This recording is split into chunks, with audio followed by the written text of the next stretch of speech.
Dia kenapa saya masuk Kristen? Karena saya merasa aneh dengan pengajaran Islam yang berkata apa?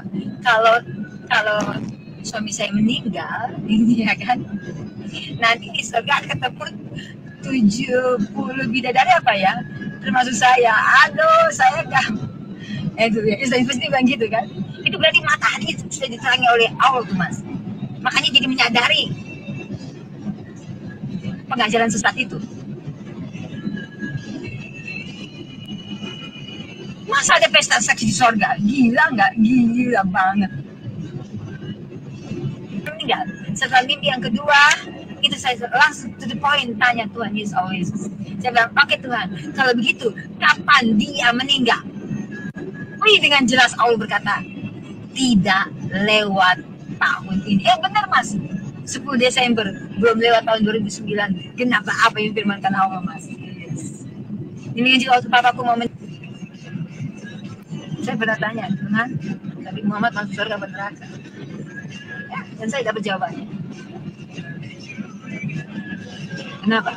Kenapa dia masuk neraka? Karena dia penyesat, ketahu. Orang aku beritakan satu suami satu istri, dia ajarin makan dia sendiri. Kalau aku mau tanahnya, sehingga diikuti sama umat. Itu Allah yang maha benar ya. Di Allah itu hidup Mas. Dia bukan patung. Dia ngomong kebenarannya, ngomong tentang dusta iblisatan, supaya kita terketipu iblisatan, ngomong supaya pada waktu hari kiamat, waktu Yesus datang di atas awan bersama para malaikat, kita bisa berseru Tuhan Yesus, dan dia akan langsung selamatkan kita. Namanya keluputan diangkat, diubah jadi tubuh kemuliaan. Tapi orang-orang yang nggak percaya Tuhan Yesus, waktu lihat Tuhan Yesus nanti datang di hari kiamat, Mas, melongo mereka. Lalu mereka berkata, oh ternyata Yesus adalah Allah ya. Dan Yesus tolak, udah terlambat, kata Allah. Pada waktu dia datang nanti, dia datang bukan lagi sebagai juru selamat, Mas, tapi sebagai hakim yang akan menentukan orang apakah ke surga selamanya atau ke neraka selama-lamanya. Assalamualaikum warahmatullahi wabarakatuh. Berjumpa lagi dengan Jadi Rahim ya, channel yang mengedukasi dan menghibur. Banyak sekali yang memberikan komentar, yang bertanya teman-teman, mengapa ada yang namanya diskusi lintas iman ini? Sampai sekarang masih banyak orang-orang di luar sana yang tidak ngerti sebenarnya apa sih yang sedang kita lakukan. Ngapain gitu membahas suatu keyakinan? Bukankah iman itu milik masing-masing? Kamu lakukan keyakinanmu, kami lakukan peribadatan kami. Ngapain saling membahas? Inilah yang sering dilontarkan oleh orang-orang awam yang baru mengenal diskusi ini. Tapi alhamdulillah, dengan makin viralnya, makin maraknya orang-orang yang tahu, banyak juga yang jatuh cinta dan mendukung perjuangan-perjuangan yang dilakukan para apologet-apologet Islam. Di sini teman-teman, saya kembali akan menegaskan bahwa yang kami lakukan adalah membentengi iman saudara-saudara kami di luar sana, sekaligus memberikan pengajaran agar orang-orang di luar sana, agar orang-orang di luar Islam tahu apa itu Islam. Apa itu Islam, teman-teman? Ini yang paling penting. Dan terbukti dengan adanya diskusi ini, makin banyak orang yang memutuskan menjadi seorang muslim. Kalian bisa lihat, syahadat massal terjadi di mana-mana. Tsunami mualaf. Ya, kalau saya bilang tsunami mualaf terus terjadi. Begitu stresnya para Polycardus dalam melawan orang-orang yang bersyahadat sampai membuat fitnah sana-sini. Kalian lihat bagaimana channel-channel Polycardus ya, begitu depresi melihat banyaknya yang mualaf. Kerjanya cuma bisa fitnah, membuat hujatan, menyerang personel, dan juga apa? Melakukan indomisasi. Contohnya Raji, BAB, PPJ, ditawari teman-teman, ditawari. Supaya apa? Supaya mau untuk murtad. Nah, itu yang mereka lakukan. Jadi, di kesempatan ini saya akan tampilkan ya seorang ibu teman-teman, tapi ini disensor. Ini kejadiannya di Surabaya. Ya, kalian bisa lihat bagaimana gencarnya misionaris-misionaris ini mengajak umat muslim untuk pindah keyakinan. Ini lucu teman-teman. Udah jelas ya, udah jelas supir tersebut adalah seorang muslim. tapi dia sibuk nawarkan. Ini mirip dengan yang dilakukan Saifuddin. Ya. Dulu Saifuddin pertama sekali masuk penjara karena ini, teman-teman. Biar kalian tahu, Saifuddin dulu masuk penjara pertama sekali karena dia mengajak orang yang sudah beragama untuk pindah agama, sekaligus menjelek-jelekkan agama Islam. Itulah yang membuat si Saifuddin masuk penjara. Viral video tersebut. Dia di dalam mobil, ngobrol dengan supir, ya, dia jelek-jelekkan Islam, itu viral. Ya. Dan semangat seperti itu memang diteruskan oleh murid-muridnya, oleh misionaris-misionaris. Nah, orang-orang seperti inilah yang kita lawan. Ya. Orang-orang yang terus menjual akidah, sales door to door, mengajak orang yang sudah punya agama untuk pindah ke agamanya sambil memberikan pesan-pesan bahwa agama Islam itu agama jelek, agama yang salah, agama yang nggak benar. Ini yang nggak benar nih. Yang seperti ini yang padahal nggak benar. Ya kita saksikan dulu lah bagaimana ya seorang ibu ini, di mana dia menawarkan agama Kristen kepada drivernya. Ya, kepada drivernya dia tawari agama Kristen.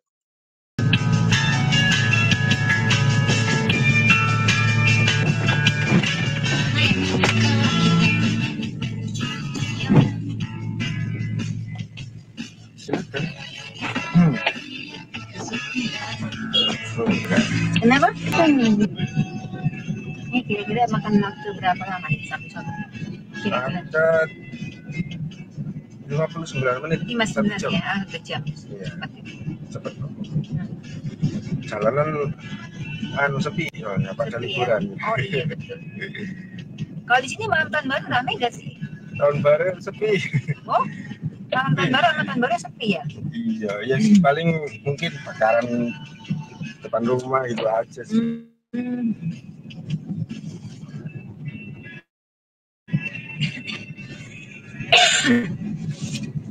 Sudah berapa lama nih nge-grab? Saya setahun ini. Setahun ini ya? Iya. Udah jadi usaha utama atau masih sampingan? Pertama sih sekarang ini. Sekarang pertama ya? Iya. Nggak apa-apa. Yang penting usaha kita halal. Bener. Kenapa ada halal? Kenapa ada haram? Karena hidup kita dinilai oleh Allah ya kan? Sesuai dengan kebenarannya halal, tidak sesuai dengan kebenarannya ya haram. Iya. Itu dia makanya ada halal. Yang pasti setiap orang kan meninggal maunya ke surga ya Mas ya. Iya benar. Nggak ada orang meninggal maunya ke neraka. Aku pernah survei 10 orang gila. Aku tanya gitu, kamu kalau Orang meninggal? gila? Iya orang stres, orang gila. Oh, Aku tanya gitu, kamu kalau meninggal mau ke surga apa ke neraka? Orang gila bilangnya apa? Ke surga. Saya pura-pura nanya, emang kalau ke neraka kenapa? Api katanya. Oh, Iya tahu ya. ternyata orang gila itu hanya jiwanya yang terganggu, batin hatinya nggak gila. Ya. Kenapa? Karena Allah tuliskan, taruhkan di hati semua manusia, mau gila mau normal ada 2 tempat, surga dan neraka. Dan tempat itu benar-benar ada. Oh, iya. Kenapa? Karena Allah bukan pendusta ya. Allah bilang A pasti A, nggak mungkin berubah jadi B. Nggak kayak manusia hari ini bilang A, besok bilang B, besok bilang C. Dulu baru punya istri 2, sekarang 4, besok tambah lagi. Iya. Allah begitu ngasih kita imbau kita ke surga kalau meninggal. Itulah isi hati dia yang terdalam. Itu kerinduan hati yang terdalam, Mas. Melebihi kerinduan siapapun. Kenapa? Karena kita ciptaannya yang paling mulia. Tapi iblis setan ingin bawa orang ke neraka. Makanya ada surga dan neraka.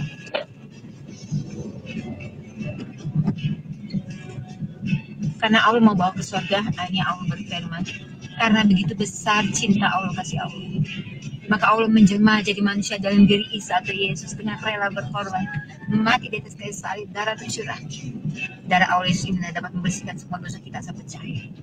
Allah bilang Yesus itu bukan nabi. Yesus adalah Allah, kata Allah. Tapi iblis setan bohongin manusia. Iblis setan bilang Yesus itu bukan Allah, dia cuma nabi. Apa tujuan setan bohongin manusia? Ya supaya manusia dilempar ke neraka. Karena neraka juga adalah tempat orang-orang percaya kepada dusta atau kebohongan iblis setan. Iblis setan aja tahu banget Yesus adalah Allah, Yesus adalah Tuhan, pencipta langit bumi dan segala isinya.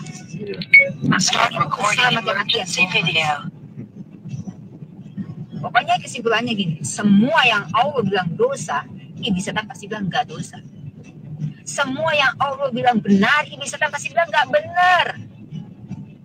Contoh yang nyata banget, Allah bilang satu suami buat satu istri, kecuali udah meninggal, boleh menikah lagi, tidak jangan berzina oleh Allah. Buktinya Allah ciptakan Nabi Adam cuma satu, si dia cuma satu. Tapi Ibnu Setan bisikin manusia sampai setingkat Nabi pun percaya pada dustanya. Ibnu Setan bilang apa? Nggak apa-apa satu laki-laki istrinya lebih dari satu, nggak apa-apa satu perempuan suami lebih dari satu, nggak apa-apa kayak cerai. Allah sangat membenci juga perceraian apapun alasannya loh mas. Kenapa? Karena yang berhak menceraikan cuma Allah. Dan kalau Allah menceraikan pasti dengan maut kematian, bukan dengan cara manusia yang jahat di mata Allah mas. Contoh saya menikah, saya hanya boleh menikah lagi dengan orang yang sama-sama cerai mati atau yang bujangan sekalian. Kalau saya nikah sama orang yang saya hidup, atau yang masih punya istri, atau yang baru menarik istrinya, atau yang pegang surat cerai, atau yang pegang surat izin pernikahan dari istrinya, sama aja saya dicintai dan dijinakan dia kata Allah. Loh kok dianggap berzina sama Allah? Kan kalau kata manusia mah udah sah itu, udah sah menurut hukum negara, udah sah menurut hukum agama. Tapi apa gunanya kalau Allah bilang belum sah? Tapi kenapa sih Allah bilang belum sah? Dan itu hukumnya haram, dosa. Karena tadi yang gue bilang, satu, yang berhak menceraikan cuma Allah. Yang kedua, kan waktu nikah ijab kabul ya, nama Allah diserukan di sana. Jadi pernikahan itu disahkan oleh namanya Allah. Sedangkan Allah itu namanya kudus karena dia maha kudus. Ya. Itulah penyebab kenapa di hadapan Allah belum bercerai dan menikah dengan siapapun berzina. Pokoknya Allah bilang, biarpun kau pegang 1000 surat cerai, di hadapanku belum bercerai, menikah dengan siapapun berzina. Contoh yang lain, dusta Ibnu Setan. Ibnu Setan bilang, kalau nggak pakai jilbab dosa, lu masuk neraka lu. Allah bilang kita pakai jilbab tidak dosa. Yang penting ditutup aurat. Aurat yang dimaksud Allah yang nggak boleh dibuka itu artinya aurat yang sensitif mas, yang menimbulkan birahi ya kan. Contoh payudara ya kan, bagian pantat pipis ini nggak boleh buka paha tinggi.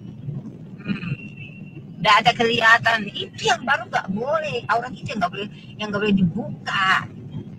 Makanya jangan heran pelacur pakai bajunya yang apa? Iya kan, untuk buat buka. Apa tujuannya? Start recording emergency video. Supaya laki-laki birahi sama dia dan membeli seks, membeli tubuhnya, gitu mas. Banyak sekarang. Jadi kalau ibu-ibu pakai daster, kelihatan orat kakinya, tangannya dosa nggak dosa. Orang semua manusia itu dari ujung rambut sampai ujung kaki dan urat-urat semua nih. Nah kan? Nah ini Setan masuk lagi dusta selanjutnya. Ya, udah yang pakai jilbab tambahin lagi mata doang yang harus kelihatan. Ya kan? Tuh dusta Ibnu Setan. Sehingga ini orang-orang yang pakai jilbab akan menghakimi sesamanya. Dia akan berpikir, dia nggak pakai jilbab dosa masuk neraka. Nih orang udah bilangin untuk supaya pakai jilbab, lu nggak pakai jilbab dosa lu masuk neraka. Dia sedang berdosa. Ya, kenapa? Karena Allah bilang nggak dosa, kok dia bilang dosa? Siapa dia? Itu yang disebut penyesat mas. Jadi sesat artinya apa? Sesat artinya tidak sesuai dengan kebenaran Allah. Betul Allah perintahkan kita untuk fanatik, betul banget. Tapi fanatik kata Allah artinya bencilah kepada semua dosa yang dibenci Allah. Bukan fanatik jangan sama orang Kristennya dosa lu masuk neraka, lu yang dosa kata Allah. Orang Allah perintahkan untuk saling mengasihi, saling menghormati. Allah punya nama Isa, bahasa Arabnya Yesus, bahasa Indonesia mas.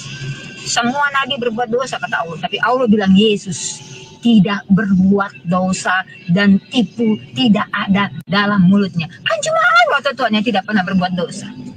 Jadi nabi jadi rasul juga sama kayak kita mas. Sehari dosanya ratusan kalau belum dimerdekakan, kalau belum ditaubatin. Tapi Allah bilang biarpun kita bukan nabi, biarpun kita bukan rasul, biarpun kita bukan ustadz haji atau haja, biarpun amal ibadah kita tidak sebanyak mereka, tapi kalau kita hidup menurut seluruh kebenaran Allah mas, kita yang dibawa ke surga. nabi rasul yang tidak benar kemana? Ke neraka. Demikian firman Allah. Kenapa? Karena Allah tidak lihat jabatan. Ya? Allah lihat hati dan hidup kita, Mas. Baju panjangmu tidak bisa menutupi busuknya hatimu. Dan cuma Allah ahlinya bersihkan hati manusia, sucikan hati manusia dari semua dosa. Makanya dia rela berkorban. Allah meniupkan rohnya ke perut Siti Maryam. Ada janin Isa binti Maryam dilahirkan dewasa, mati di atas kayu salib, darah tercurah. Darah Allah Yesus ini satu-satunya dapat membersihkan, menyucikan, membebaskan dari semua dosa. Asal kita percaya Allah Yesus dan Yesus sebagai Allah, kan memang dia Allah, dia Tuhan, dia bukan nabi yang berdosa, dia Allah, dia Tuhan. Bahkan ceramah di masjid-masjid musola, khotbah-khotbah di gereja dikatakan yang akan datang di hari kiamat nanti adalah Yesus. Datang dari mana dia? Dari surga dong. Kenapa dari surga? Karena surga rumahnya Yesus, surga rumahnya Allah, bukan rumahnya Nabi. Yesus bukan Nabi, Yesus Allah. Yang ngomong siapa? Allah sendiri yang ngomong gitu. Jadi yang pertama kali ngomong Yesus adalah Allah sendiri, Mas. Dan yang pertama kali ngomong Yesus bukan Allah, iblis, setan, Mas. Makanya jadi nabi kan cuma status doang.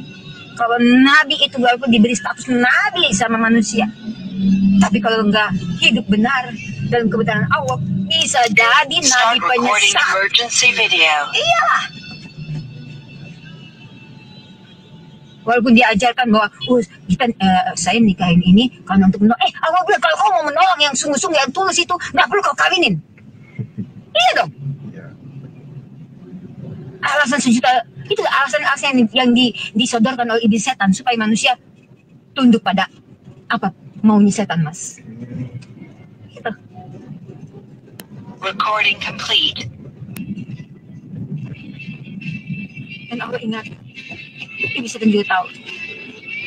Allah ingatkan, satu dosa seringan apapun, Mas, itu melukai hati Allah.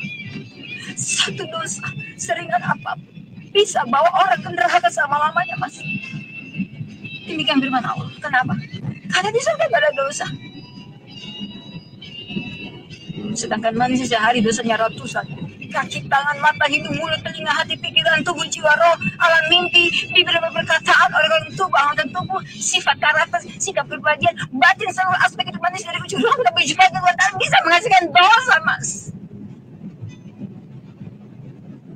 Sementara iblis kan bilang udah nggak apa-apa, tinggal minta ampun dosa, nggak apa-apa. Iya, kalau cuma minta ampun dosa buat lagi, minta ampun dosa buat lagi, kapan kesurganya? Sedangkan Allah mau mengerjakan keselamatan sempurna, yaitu mengampuni, menyucikan, kuduskan, membebaskan, mentobatkan, memulihkan kita supaya kita nggak hidup dalam dosa lagi, nggak hidup apa kata setan lagi, tapi hidup apa kata Tuhan, Mas, apa kata Allah, Mas.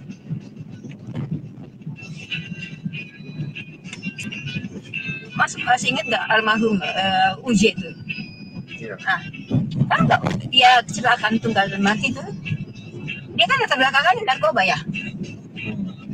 Dan waktu dia meninggal, Mas, Allah bilang gini sama aku, dia terlibat lagi narkoba, makanya dia. Jadi, Mas, kalau kita dekat sama Allah, Allah kasih tahu rahasia-rahasia. Contoh lagi, Ridwan Kamil, Mas. Wow, waktu Ridwan Kamil anaknya meninggal, tenggelamnya di sungai di Swiss ya. Itu aku dengar jelas suara Allah berkata gini, Ridwan Kamil terlibat pertumbalan. Jadi anaknya ditumbalin karena dia jadi gubernur Jawa Barat kan. Aku simpan itu dalam hati ya kan. Aku cuma ngomong dengan beberapa sahabat aku. Nggak taunya, Mas, kemarin si Ridwan Kamil, aku nggak tahu ternyata dia mencalonkan diri jadi apa? Gubernur DKI ya kan. Langsung di situ Allah ingatkan, bukankah dulu Tuhan pernah ngomong sama engkau bahwa dia terlibat pertumbalan. Saat ini pun dia sedang menumbalkan seseorang. Aku bilang di dalam nama Tuhan Yesus, Tuhan, kalau memang itu firman-Mu, kalau memang benar itu itu, di dalam nama Tuhan Yesus, kalahkan dia, dalam nama Tuhan Yesus. Kenapa? Karena Ridwan Kamil yakin banget dia bisa menang, Mas. Contoh ya, ada poster, jadi ada poster nih, begini gitu. Ada Prabowo, di depannya dia, ya agak pendek gitu. Dia, begitu dia ngadain ribuan batang sabun, Mas, dibagi-bagi. Dia yakin banget dia menang. Kenapa? Karena iblis setan menjanjikan itu kan. Pokoknya kalau lu menang, tumbal yang lu kasih, lu ambil ya. Ini nggak tahu nih siapa yang mau ditumbalin kalau misalnya dia menang. Tapi bahaya yang kita nggak tahu. Kalaupun dia kalah, tetap pertumbalan itu akan makan dirinya nanti suatu hari. Atau makan yang akan ditumbalin itu tetap, Mas. Kenapa? Karena iblis setan itu kurang ajar banget. Nah makanya, Mas, sebelum tidur perlu berdoa supaya dijaga Allah, dilindungi dengan malaikat surga ya, Mas. Kenapa? Karena gini, misalnya di gangan rumah kita ya kan, ada orang yang mau dibunuh dalam pertumbalan, lewat perdukunan ya maksudnya ya. Nah itu ilmu hitam yang dikirim itu beredar. Nah orang yang mau dibunuh itu ternyata dia dapat perlindungan Allah ya kan. Nah nggak bisa kan? Itu ilmu hitamnya nggak langsung kabur balik ke si iblis setannya pengiriman, Mas. Tapi dia beredar cari mana yang bisa diambil. Dia nggak mau sia-sia, Mas. Dia nggak mau tangan kosong. Makanya penting kita berdoa di malam hari sebelum tidur. Allah itu cuma satu, Mas, bukan 3 apalagi 100. Contoh, Mas, orangnya cuma satu. Saya orangnya cuma satu. Tapi kita bisa berfungsi dalam beberapa pribadi. Pribadi, Mas, satu sebagai anak untuk kedua orang tua, kedua sebagai kakak atau adik di keluarga. Ketiga, Mas sebagai suami buat istri, 4 ayah buat anak, 5 sebagai supir Grab. Tapi Mas orangnya cuma satu, demikian juga Allah. Allah memperkenalkan diri kepada kita dengan 3 pribadi demi keselamatan kita. Pribadi Allah yang pertama, dia pencipta langit, bumi, hewan, tumbuhan, termasuk kita manusia. Apapun agama kita ciptaan Allah, Mas. Allah bilang agama buatan manusia, makanya agama tidak bisa bawa ke surga. Allah ciptakan iman yang percaya Allah Yesus Tuhan Yesus, Allah yang pernah menjelma jadi manusia demi keselamatan kita. Itu baru iman yang diciptakan Allah sehingga bisa menyelamatkan kita, Mas. Karena orang-orang yang percaya Tuhan Yesus sungguh-sungguh, dia akan diampuni, disucikan, dikuduskan, dibebaskan, ditobatin dari semua dosa supaya bisa dibawa ke surga, Mas. Diberi kemenangan. Nah, pribadi orang pertama dia pencipta. Nah, kedua, gara-gara Siti Hawa Nabi Adam makan buah kolbi, akhirnya manusia semua jadi berdosa. Manusia hidup apa kata setan? Bukan apa kata Allah lagi. Nah, karena dosa itu akhirnya Allah meniupkan rohnya ke perut Siti Maryam. Allah menjelma jadi manusia demi keselamatan kita. Dengan rela berkorban mati di atas kayu salib, darah tercurah. Darah Allah Yesus dapat membersihkan semua dosa kita selesai. Jadi Yesus adalah siapa? Yesus adalah Allah, pribadi Allah yang kedua sebagai penyelamat. Makanya disebut juru selamat. Juru mudi, ahli mengemudi ya. Juru selamat artinya ahli menyelamatkan.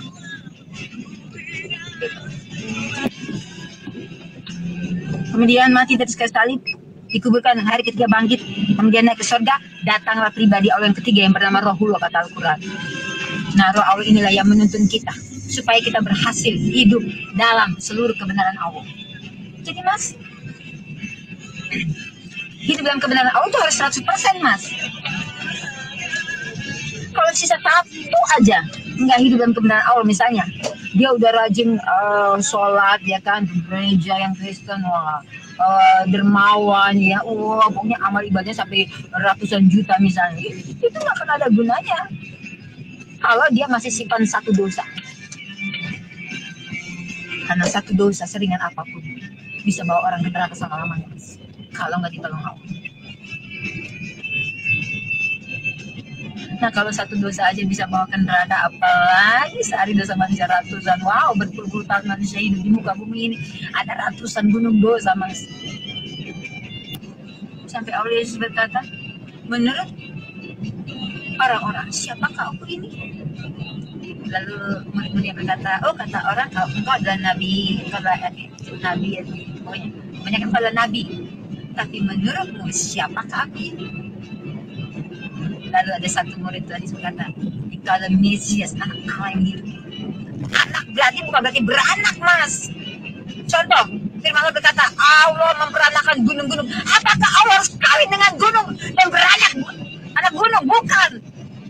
Artinya, gunung itu dihasilkan oleh Allah. Artinya Allah pencipta gunung itu. Sehingga dosa itu saya berkata, masa Allah beranakan? Allah cuma pinjam rahim Siti Maryam, bukan kawin sama Siti Maryam. Seperti prosesnya manusia. ketemu sel telur, sel ovum ya, sel sperma dengan ovum. Bukan gitu. Jelas-jelas firman Allah berkata di Al-Quran aja dicatat, Yesus atau Isa berasal dari Ruhullah atau rohnya Allah, dan dari kalimatul atau kalimat firman Allah. Bukan beranak seperti proses manusia, tidak. Tapi kenapa sih Allah harus menjelma jadi manusia? Apa nggak ada cara lain? Aku pernah tanya hal itu sama Allah. Tuhan, kenapa sih kau harus menjelma jadi manusia? Sehingga akhirnya iblis setan pengaruhi manusia, bohongin manusia. Masa kalau Allah harus jadi manusia? Masa Yesus kan manusia? Betul dia manusia, tapi dia Allah yang menjelma jadi manusia, Mas. Dan dia tidak berbuat dosa. Karena dia bukan berasal dari dunia ini. Bukan berasal dari hubungan suami istri, Mas. Tapi berasal dari surga. Berasal dari Allah. Makanya disebut anak Allah. Berasal dari Allah. Jadi Allah berkata, Yesus adalah Allah yang menjelma jadi manusia demi keselamatan kita. Dan Allah pasti, Allah jamin, yang percaya Allah Yesus dan Yesus pasti diselamatkan. Enggak mungkin kan? Saya pernah tanya, Tuhan, Nabi Muhammad masuk surga atau neraka? Ya, dan saya dapat jawabannya. Kenapa? Kenapa dia masuk neraka? Karena dia penyesat, ketahui. Orang aku perintahkan satu suami satu istri, dia ajarin makan dia sendiri. Kalau aku mau tanya, sehingga diikuti sama umat. Itu Allah yang maha benar ya. Jadi Allah itu hidup, Mas. Dia bukan patung. Dia ngomong kebenarannya, ngomong tentang dusta iblis setan, supaya kita terketipu iblis setan, ngomong supaya pada waktu hari kiamat, waktu Yesus datang di atas awan bersama para malaikat, kita bisa berseru Tuhan Yesus, dan dia akan langsung selamatkan kita, Mas. Namanya keluputan diangkat, diubah jadi tubuh kemuliaan. Tapi orang-orang yang nggak percaya Tuhan Yesus, waktu lihat Tuhan Yesus nanti datang di hari kiamat, Mas, melongo mereka. Lalu mereka berkata, oh ternyata Yesus adalah Allah ya. Dan Yesus tolak, udah terlambat, kata Allah. Karena pada waktu dia datang nanti, dia datang bukan lagi sebagai juru selamat, Mas, tapi sebagai hakim yang akan menentukan orang apakah ke surga selamanya atau ke neraka selama-lamanya. Makanya kalau mau percaya Tuhan Yesus, mau selamat, ya dari sekarang, jangan tunggu nanti. Dan ditambah kita nggak tahu umur kita, hari ini kita masih ngomong-ngomong ya, masih kerja, nggak tahu besok-besok 1 jam mungkin bisa meninggal, sebulan kemudian kita mungkin bisa meninggal, ya nggak? Nabi Daud alaihissalam berkata apa? Jarak kita dengan maut itu cuma sejengkal, Mas, cuma 1 kali langkah, Mas. Wow, betapa dekatnya kita dengan maut. Kalau tanpa Allah menolong kita, pasti kita jadi bulan-bulanan iblis setan, Mas. Masuk tol ya, Bu ya? Masuk soalnya. Boleh, nggak apa-apa, Mas. Nggak apa-apa, dengan lewat tol aja. Daripada telat-telat, paling nambah berapa doang ya kan? Cuma 6.000. Ya, 6.000 aja. Nggak apa-apa. Lewat tol, Mas. Yang penting nggak jual rumah. Bercanda, Mas. Pokoknya, Mas, kalau hati kita sudah disucikan, dikuduskan, dibebaskan dari semua dosa, Mas. Aduh, doa kita itu menembus langit loh, Mas. Menembus surga, pintu surga, menembus hati Allah, Mas. Wow, luar biasa. Makanya firman Allah berkata, orang benar, doa orang benar besar kuasanya. Kayak tadi di mana? Di tempat saya sebenarnya tadi si Mas Jeput itu kan tadi udah mendung banget ya kan. Saya bilang saya tolak dalam nama Tuhan Yesus, hujan saya tolak. Paling cuma hujan segitu doang kan, nah, tapi nggak akan jadi ini kan, nah luar biasa. Jadi saya memang suka begitu, Mas. Wow, Yesus, saya pernah menginjil teman saya yang muslim ya, Mas ya, teman guru juga. Waktu saya injili, saya bilang salah satu penginjilan itu adalah seperti ini juga.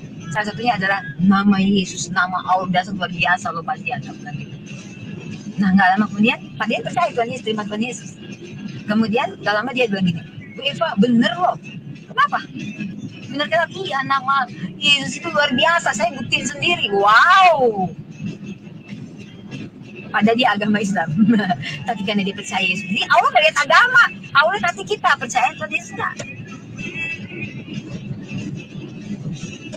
Kalau percaya itu jadi mujizat. Bahkan saya berkali-kali mas mengalami kedahsyatan nama Allah. Namanya aja udah hebat luar biasa, apalagi Allah itu sendiri mas. Weh, saya nggak ada lawang mas.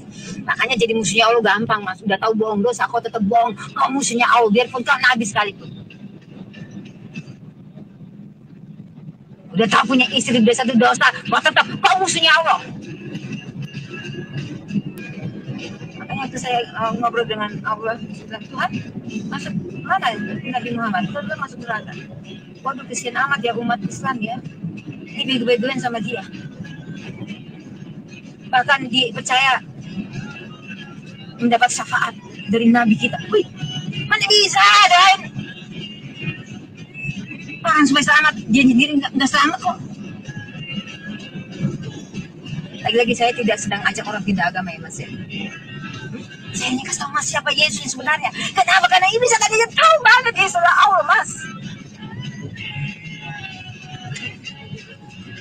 Aku berdoa sungguh-sungguh kalau kita ketemu ini bukan sebuah kebetulan. Berarti Allah pilih mas untuk dengar kebenarannya.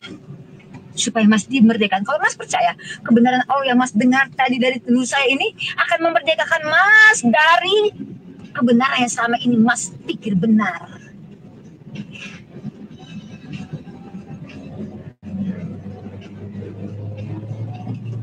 Mau agama Islam Kristen juga pun kalau nggak percaya dan taat kepada Tuhan Yesus mas tetap ke neraka mas.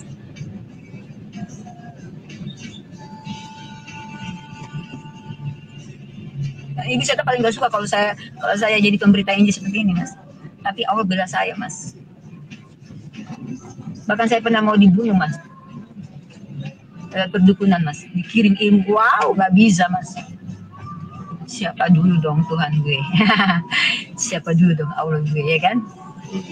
Aku ngomong gini bukan aku sombongin diri loh. Aku lagi sombongin Allah ya mas. Aku sedang meninggikan dia. Kan dia layak ditinggikan. Dia layak diceritakan pada bangsa-bangsa. Siapa Yesus yang sebenarnya.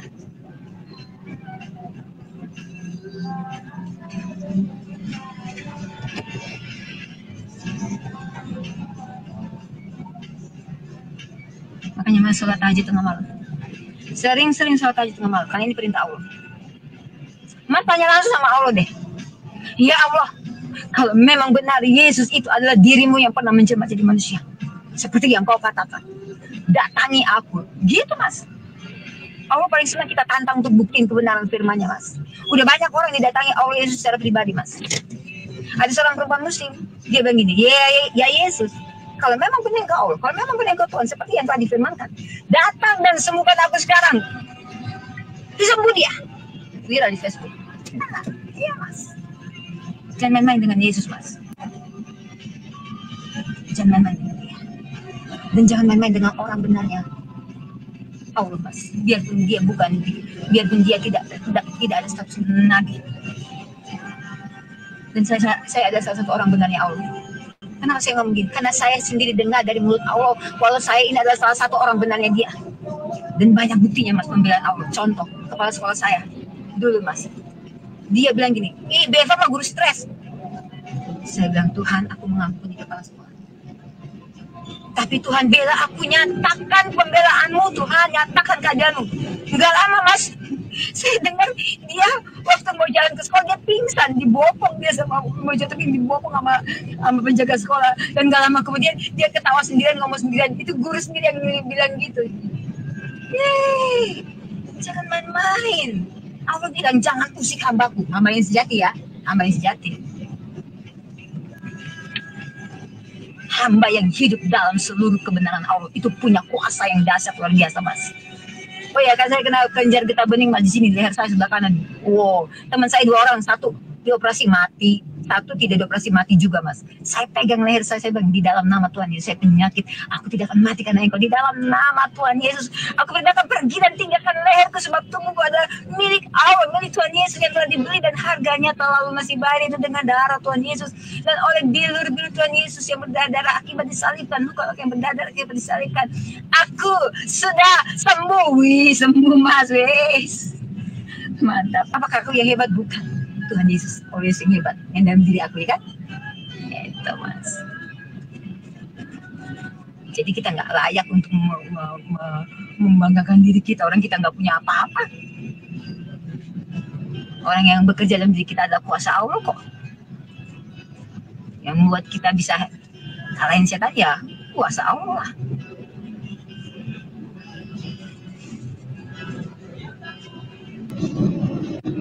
Kalau Mas mau sholat tahajud tengah malam, monggo. Karena ini juga perintah Allah. Udah banyak, Mas. Jadi saya nggak mau kosong. Sudah banyak orang yang percaya kepada Tuhan Yesus dan diselamatkan. Contoh pengajaran yang lucu banget. Jadi ini dari Muslim sendiri, dia bilang gini, cewek. Dia bilang, kenapa saya masuk Kristen? Karena saya merasa aneh dengan pengajaran Islam yang berkata apa? Kalau suami saya meninggal, ya kan? Nanti di surga ketemu 70 bidadari apa ya? Termasuk saya. Aduh, saya enggak. Itu ya, Islam pasti bilang gitu kan? Itu berarti mata hati sudah diterangi oleh Allah tuh, Mas. Makanya jadi menyadari pengajaran sesat itu. Masa ada pesta seks di sorga? Gila nggak? Gila banget. Meninggal. Setelah mimpi yang kedua, itu saya langsung to the point tanya Tuhan Yesus always. Saya bilang, oke Tuhan, kalau begitu, kapan dia meninggal? Wih, dengan jelas Allah berkata, tidak lewat tahun ini. Benar, Mas.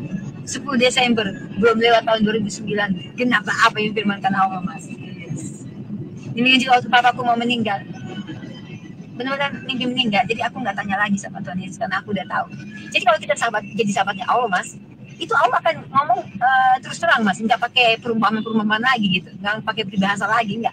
Tapi ya itu mimpinya, ya itu juga terjadi gitu. Makanya waktu almarhum kakak saya mimpi ini anak saya rencana tanggal 1 mau ke kakak saya di Blitar, Mas, karena udah dibeli tiket pulang dari sana kan.